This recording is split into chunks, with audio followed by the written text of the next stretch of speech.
You were born with something powerful inside you, something limitless, divine, and full of potential. But from the very start of your life, the world around you started shaping you in ways that made you forget this truth. Nobody had to lock you up or control you with force.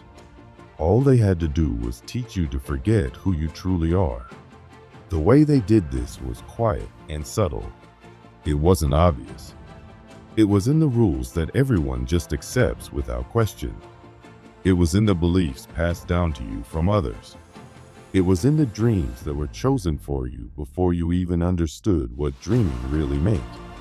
All of these things work together to shrink your sense of self, to make your power feel small and easy to manage. The system wasn't built to help you grow, it was built to keep you in line. But even though you were taught to forget, there's always been something deep inside you that remembers. Maybe you felt it, a strange feeling, a quiet voice, a deep knowing that there's more to life than what you've been shown.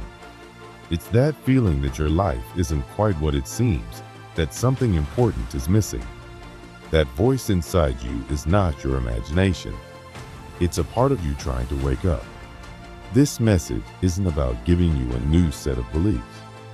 It's about helping you remember what's already inside you. You've always had it, but the world around you made sure you never fully access it. Every system you've trusted, school, media, religion, played a role in making sure you stayed asleep to your true self. It wasn't because the people running those systems are evil. It's because they, too, were raised inside the same systems. They were taught to pass it on, and so they did. From the moment you started school, the training began. You were told to sit still, raise your hand to speak, and ask for permission just to go to the bathroom. You were rewarded for obedience, for remembering facts, for not making too much noise. Your creativity was replaced with memorization. Your questions were discouraged if they didn't have right answers. The goal was never to help you discover your true self. The goal was to shape you into something predictable, someone who could follow instructions, do a job, and fit into the system without causing too much trouble. Even your parents and teachers, many of whom truly loved you, were part of this process. Not because they wanted to harm you, but because they didn't know any better. They were doing what they thought was right, because it was all they'd ever known. But now, you're starting to wake up. You're beginning to see that maybe your life has been shaped by beliefs that don't really belong to you. Maybe the goals you've been chasing aren't truly yours. Maybe the way you see yourself has been limited by stories told to you by others. The feeling that there's more to life is not a mistake. It's your deeper self trying to be heard.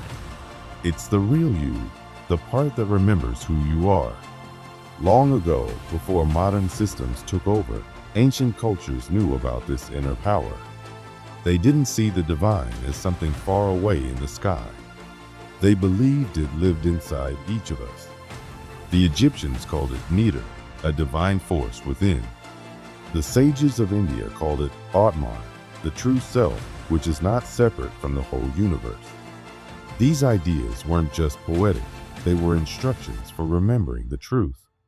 But over time, these teachings were hidden or twisted. The world became focused on control, not freedom. Those old truths were called myths, legends, or superstitions. And why? Because if people remembered that they carry divine power within them, they would stop being easy to control. They would no longer obey just because they're told to. They would no longer fear systems built to limit them. And the people in power? They couldn't have that. There's a reason you never learned about the pineal gland in school, or why it's barely mentioned in modern science. It's a tiny part of your brain, shaped like a pine cone, but it's been called the third eye for centuries. Ancient cultures believed it was the center of spiritual awareness. They believed it could connect us to other realms of understanding. Some called it the seat of the soul. Today, most people don't even know it exists. And that's not an accident. Your pineal gland is sensitive.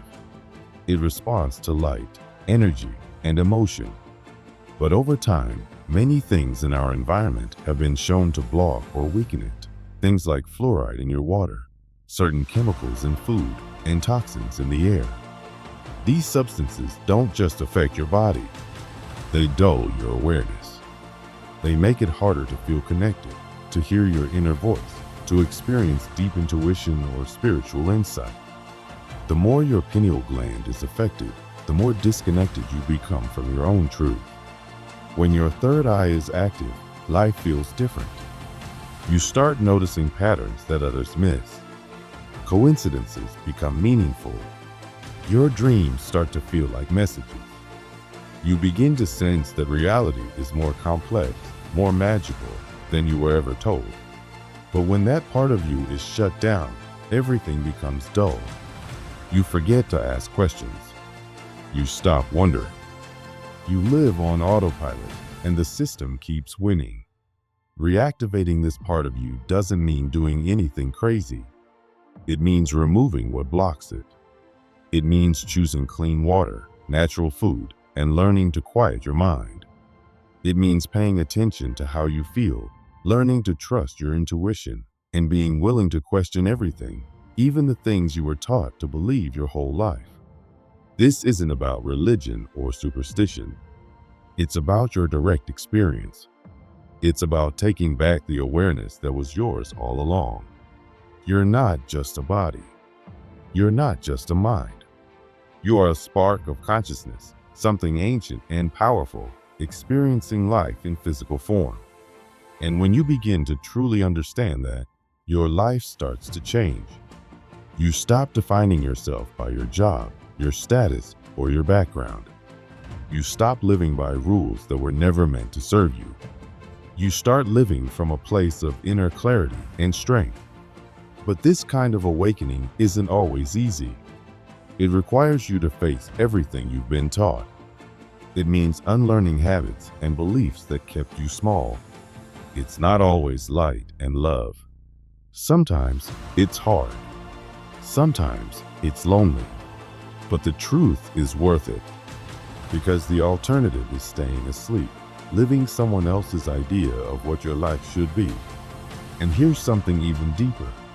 This isn't just about systems and institutions. It's not just about schools or governments. Some ancient texts speak of unseen forces, what they call archons. Not physical beings, but energies or patterns that feed on fear, confusion, and division. These forces don't show up like monsters in movies. They work through thoughts, through doubts, through the inner voices that tell you to stay small and afraid. You've probably felt them. That fear that hits you just when you're about to speak your truth. That anxiety that silences you when you want to be bold. Not every voice in your head is truly yours. But now you're beginning to see through it. The fog is lifting. You're not here to stay silent. You're here to wake up, to remember who you really are. You don't need to believe blindly in anything. You just need to want the truth more than you want comfort. And once that desire becomes real, the world begins to open in ways you never imagined. This journey starts with awareness, but it doesn't end there. It continues with choice, choosing what you feed your body, what you feed your mind, and what kind of life you want to build. It continues with courage, facing your fears, questioning your old stories, and stepping into your true power. And it continues with connection, finding others who are also waking up, who remind you that you're not alone. If you've read this far, you already feel it. You already know this message isn't random. It's a reflection of what your deeper self has been trying to say all along. The journey ahead won't always be easy, but it will be real. And once you begin, there's no going back to the life you had before. You'll see the world differently. You'll feel differently. And most of all, you'll begin to remember who you truly are. Most of us grow up being told that our thoughts, feelings, and identity all come from the brain. That we are just a collection of neurons firing, reacting to outside experiences. But what if that's not the full truth? What if your mind isn't the source of consciousness at all? What if your brain is more like a radio, something that picks up signals instead of being the place those signals come from? Imagine that your thoughts and emotions are like radio waves, and not all of them come from inside you. There are energies in the world, invisible but real, that can influence how you feel and think. These aren't the evil spirits or horror movie monsters people might imagine. They're more like low vibration energies or entities that feed on human emotion, especially negative ones like fear, guilt, shame, and anger. These energies don't want to possess your body. Instead, they want to keep your mind busy, distracted, anxious, and disconnected from your true self. Because when you're stuck in fear, constantly overthinking or worrying, you lose energy, and that's what they thrive on. How do they keep people stuck in that low, draining state? Through the systems that shape our everyday lives. The media constantly shares stories of violence, disaster, and outrage. It's not just to inform you, it's to shape how your brain functions, training it to expect danger, conflict, and chaos. Religion, in many forms, teaches people to be afraid of doing wrong and to believe their only hope is in something outside themselves. School often punishes creativity and rewards memorization, shaping people into obedient workers instead of free thinkers. These systems weren't always corrupted. Many of them were designed from the beginning to control and influence how people think and behave. The result? Many people walk through life feeling tired, lost, anxious, or numb without knowing why. They scroll endlessly on phones, chase social approval, and wonder why they feel empty even when they're doing everything right. That emptiness isn't a personal failure. It's a symptom of a system built to keep people from remembering who they really are. A person who is calm, present, and aware is hard to manipulate. But someone who is constantly distracted, reactive, and disconnected is easy to influence. You might think all of this sounds extreme or far-fetched. But ask yourself, why are the things that help people become more conscious and aware, like plant medicine, meditation, or ancient spiritual practices, often mocked, banned, or ignored? And why are substances that dull the mind, like alcohol or fast food, sold everywhere? Why is being constantly busy and stressed praised, while stillness is seen as laziness? It's because the moment you begin to wake up, to truly see what's happening, the system loses its power over you. Once you become aware, really aware, the illusion starts to break. This doesn't mean you fight with anger or violence. The most powerful shift happens quietly inside. Awareness is your shield. Presence is your power. When you can observe life without being dragged into fear or panic, you stop feeding the system that keeps people asleep.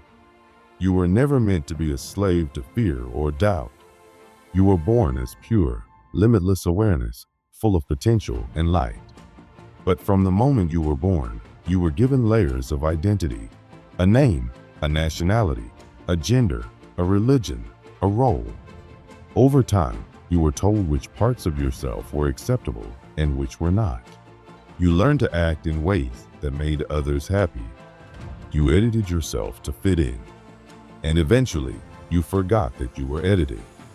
You began to believe the role you were playing was the real you. You were praised for following the rules, for being quiet, for being agreeable.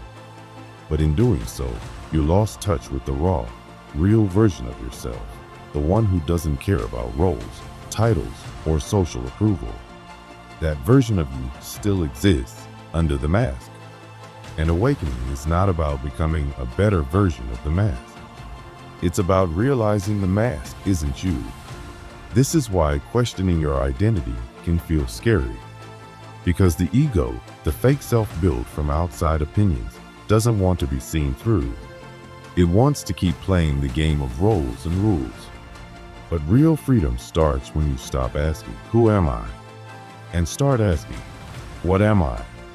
The moment you realize you are the awareness behind the thoughts, not the thoughts themselves, the illusion starts to crumble. The world encourages people to constantly define themselves, to pick labels, build online profiles, craft personal brands. But all of that is noise. As long as you're caught in the game of identity, you won't ask the only question that matters. Who is watching all this from within? That quiet, peaceful awareness behind all the thinking and doing, that's the real you. And it doesn't care about labels. It simply is. But that deep presence, your true self, often gets buried under years of pretending. You're not just tired because of work or responsibilities. You're tired from acting like someone you're not. Every conversation feels like a performance. Every relationship becomes a negotiation between masks. Your soul hasn't vanished. It's just been quiet, waiting for you to listen again. Reconnecting with your true self doesn't mean fixing the mask or playing the game better. It means letting it all fall away. Being raw, honest, imperfect, alive. It means remembering that you are a spark of infinite consciousness having a human experience, not the other way around. You didn't come here to fit into the system. You came to shine beyond it. That feeling of discomfort you carry, the sense that something isn't quite right, isn't a flaw. It's your soul trying to get your attention. It's your deeper self pushing against the box you've been squeezed into. The system was never built for your freedom, but your spirit doesn't want to be tamed. Spiritual awakening isn't just a mental shift. It starts in the body. That might seem surprising, since most teachings focus on thoughts, ideas, or meditation. But your body is part of your consciousness. It holds memories, emotions, wisdom. It's not just flesh and bone. It's an intelligent, living system shaped by energy and light. And the system knows this. That's why it targets your body. Processed food, polluted water, toxic air, artificial light, all of these things aren't just unhealthy. They keep your body in survival mode. When your body is inflamed, sick, or exhausted, your mind becomes cloudy. Your spirit becomes distant. You can't fully awaken in a body that's being poisoned every day. Take your gut, for example. It creates more neurotransmitters than your brain. It controls your mood, your energy, and even your spiritual sensitivity. But the modern world bombards it with pesticides, chemicals, and processed junk. When your gut is off, your mind can't think clearly. Your intuition fades. And that's no accident. The system profits from your confusion. And it's not just food. Your water often contains chemicals that mess with hormones. The air you breathe is filled with toxins. The lights in your home and screens scramble your natural rhythm. And when your body starts to break down, instead of helping you heal, the system gives you pills to manage the symptoms, never the cause. But here's the powerful truth. Your body wants to heal. It's always working toward balance, always trying to guide you back to center. Every time you eat clean food, move your body, breathe deeply, or sleep well, you're not just helping your health, you're reconnecting with your consciousness. You're tuning your inner frequency back to truth. This isn't about perfection. It's about remembering. Your breath isn't just air, it's a tool for clarity. Every inhale brings in life. Every exhale lets go of noise. And yet, most people breathe without awareness. But breath is the key that's been right under your nose the whole time. You don't need to chase enlightenment or escape the world to awaken. You need to come back to yourself, your real self, the one that exists beneath the roles and routines. You don't need to become anything. You just need to stop pretending to be what you're not. When you live from truth, not programming, you stop being a pawn in someone else's game. You become grounded, clear, and unshakable. You become a light in the fog. And the system can't touch that. Because once you remember your real power, the illusion falls apart. You've been breathing since the day you were born. But have you ever really paid attention to it? Not just the feeling of air going in and out, but the energy and power that comes with it. Long ago, ancient cultures understood something we've mostly forgotten today, that breathing isn't just something we do to stay alive. It's something that can change us, heal us, and wake us up. In old traditions like those from India, China, and Egypt, breath was seen as sacred. In Vedic teachings from India, the breath is called prana, which means life force. In Chinese Taoist practices, it moves Shai, the inner energy that gives life. In ancient Western philosophies, like Hermeticism, breath was seen as the force that brings spirit into the body. Across all of these paths, there was one message. When you learn to control your breath, you can begin to control your mind. And when you control your mind, you start to remember who you really are, not just a body, but a conscious being. But the world we live in today pulls us away from this truth. We live in a world that moves too fast. We're constantly stressed. Our breathing becomes shallow, automatic, unconscious. Most people breathe only into their upper chest, never taking full, deep breaths that fill the lungs and energize the whole body. Over time, this disconnects us from our own life force. It's not just about stress or tension. It's like the inner light in us starts to dim. Breathing, when done right, does more than move oxygen. It moves energy. Our bodies are not just made of muscles and bones. They are also made of energy, a kind of vibration or frequency that flows through us. Ancient maps of this energy system have different names: chakras, meridians, nadis, but they all describe the same thing: the way energy travels through the body and where it gets stuck. When we go through pain, fear, or emotional trauma, those experiences don't just fade away. If we don't process them, they get stuck in our energy system like blocks in a river. That blocked energy builds up, and we start to feel tired, anxious, or stuck, even when we can't explain why. Many people think something is wrong with them, but really, it's just that their energy is not flowing. That's where breathwork comes in.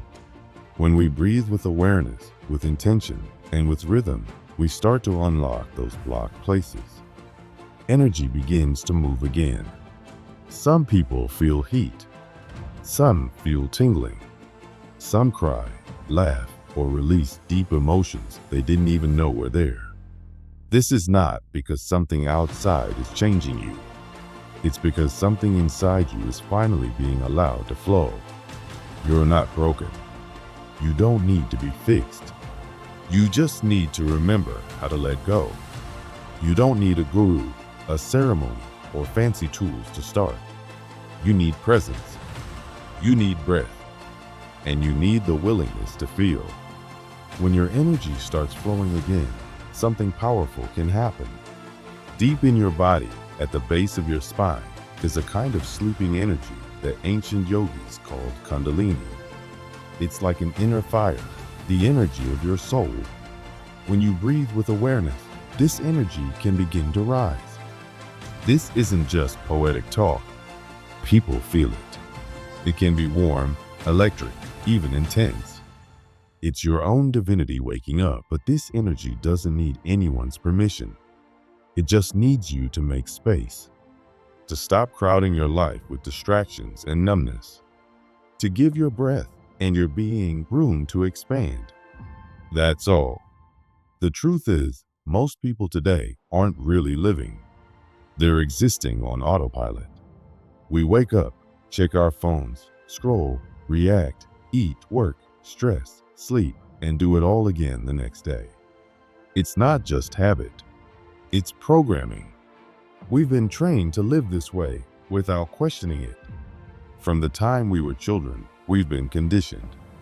The school bell rings and we move. Alarms buzz and we jump. Our phones ding and we react. All of these little signals keep our attention outside of ourselves. They train us to follow, to respond, to stay distracted. And the more distracted we are, the less we stop to wonder, is this really my life? Is this what I want?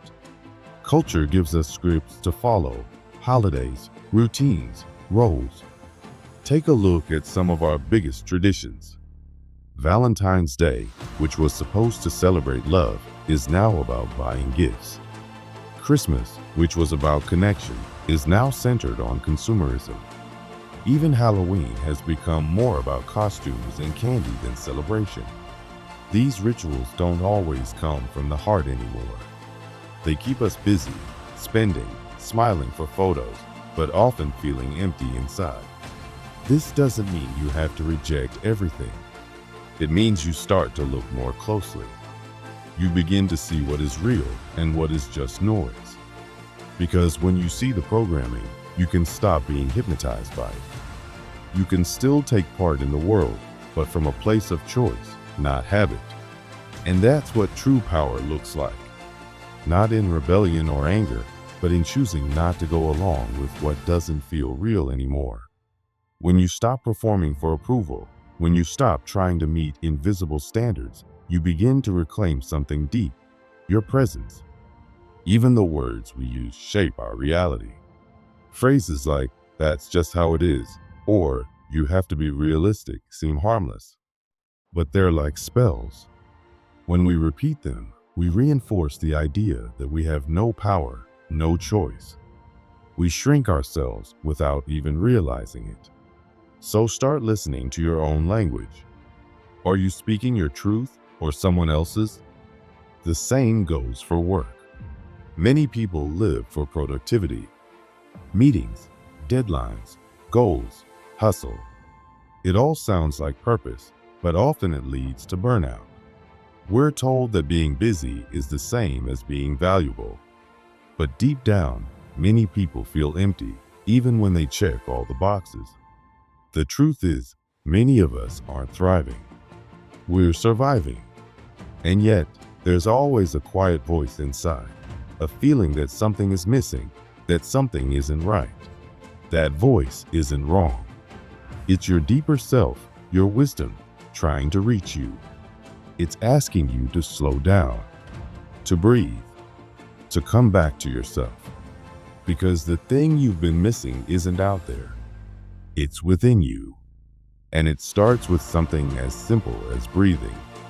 Not just breathing to survive, but breathing to feel, to heal, to wake up.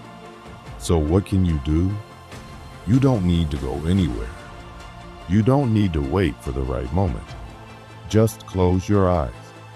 Take a deep breath, then another. Not because it's a technique, but because it's a way to come back to who you are. Awakening isn't a moment of magic that happens once and then it's over. It's a way of living. You don't just wake up once. You keep choosing to stay awake. That means bringing what you've realized into everyday life.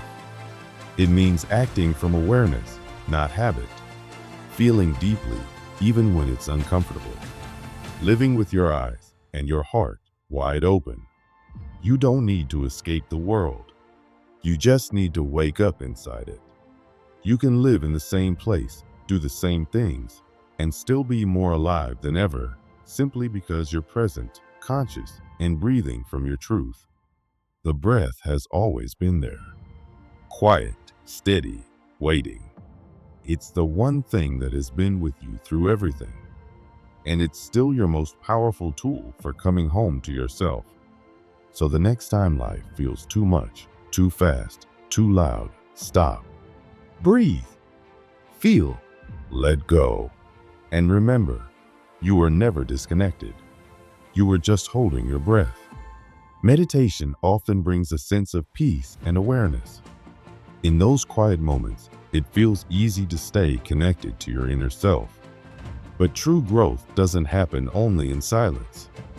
It happens in the middle of life's noise, during arguments, disappointments, fears, and daily stress.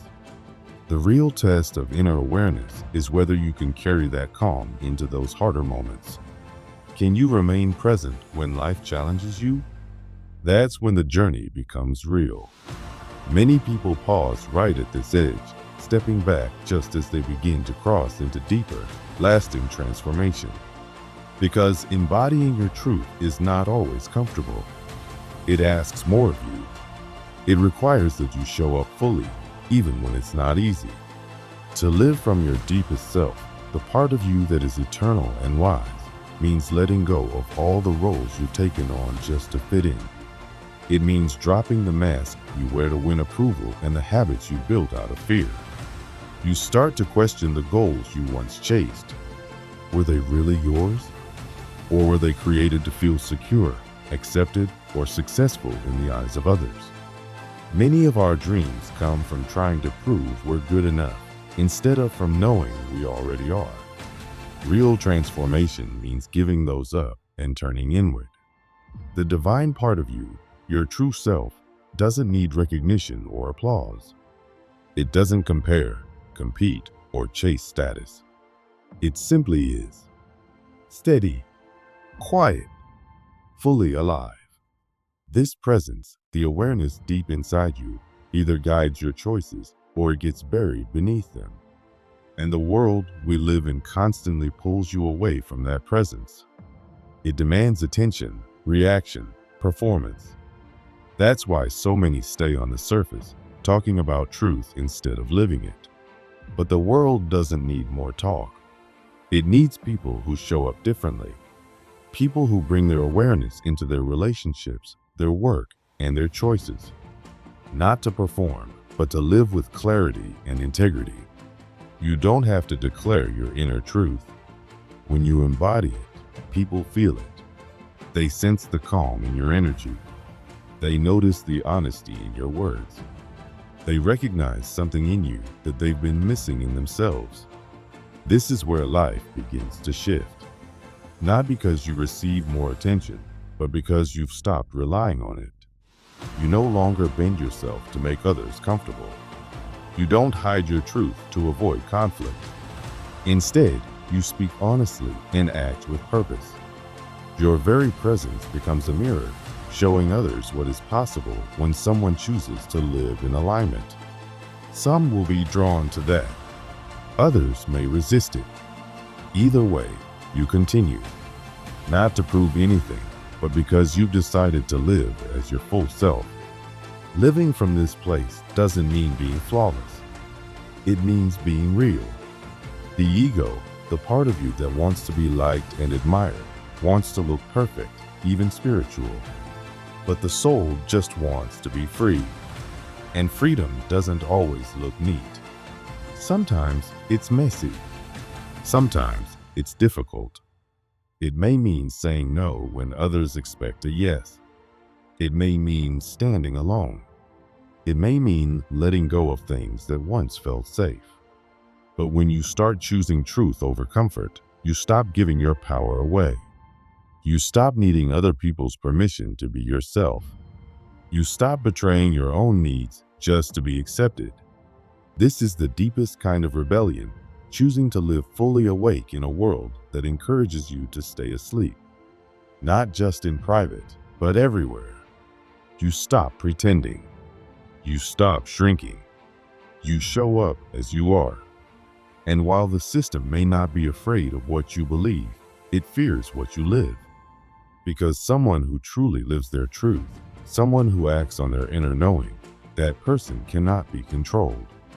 You don't need another moment of inspiration that fades after a day. You need something stronger, a spiritual backbone. Something steady inside you that holds firm when life gets hard. A kind of inner strength that reminds you who you are when everything around you feels uncertain. That strength doesn't appear all at once. It's built slowly, through choice, through presence, and through practice. Every time you return to your center, even for a moment, you strengthen it. Eventually, the part of you that has been searching begins to quiet down. You realize you don't need to keep chasing answers outside yourself. You understand that what you've been looking for was always within you. Your truth was never lost. It was just hidden under layers of distraction, fear, and programming. You don't need to become someone new. You just need to remember who you already are. And when that remembering happens, something powerful shifts. You stop performing. You stop trying to convince others. You stop needing to win battles that no longer matter. The illusion of fear and doubt begins to break. Your fears may still show up, but they no longer have power over you. Your doubts might still speak, but you don't let them lead. Your past is still part of your story, but it no longer defines your future. You become aware in a new way. You see clearly, feel deeply, and act consciously. You stop reacting to life and start responding to it. You stop feeling separate and start remembering that you are connected to everything. Life doesn't become perfect, but it becomes more real. You stop choosing relationships that drain your light. You stop eating, speaking, and living in ways that lower your energy. You protect your peace because you know it matters. You create from your soul. You rest without guilt. You connect with others in honest ways. You no longer wait for the world to change before you do. You don't wait for a perfect moment. You don't wait for someone to save you. You know that you are the one you've been waiting for. You already have everything you need inside of you. There is no missing piece, no magic event, no outside source that can give you your truth. You are it. You are whole. The only thing in the way is the belief that you're not. When you stop trying to become something more and start letting go of what isn't truly you, life opens. It becomes clearer. Your energy becomes magnetic. People feel your presence in a way that words can't explain. Not everyone will understand it. Some may avoid you because your truth challenges their comfort. But others will be inspired just by being near you. You won't need to convince anyone. Your way of being will say more than words ever could. This is the power of living as your authentic self. This is what it means to embody your truth, not by saying the right thing, but by living them, moment by moment. If these words feel familiar, if something in you is waking up as you read this, then trust that feeling. Let it guide you. This is your reminder that you are not here to be small, quiet, or hidden. You are here to remember your power, to live fully, to shine. If you're still on the edge, still holding back, now is the time. Whether you join something like Insights Academy or start your own practice, what matters most is that you begin, that you stop waiting and start showing up. You were never meant to play a role that makes others comfortable but leaves you empty. You were meant to be full of life, to speak clearly, move boldly, and love deeply. You are not here to perform. You are here to be. And the more you live that truth, the more the world around you begins to shift. Not because you tried to change it, but because your presence became a reminder of what's possible. You are not here to chase your divinity. You are divine, always have been. And now you remember, not in theory, not in temporary moments, but in how you live. Right here, right now.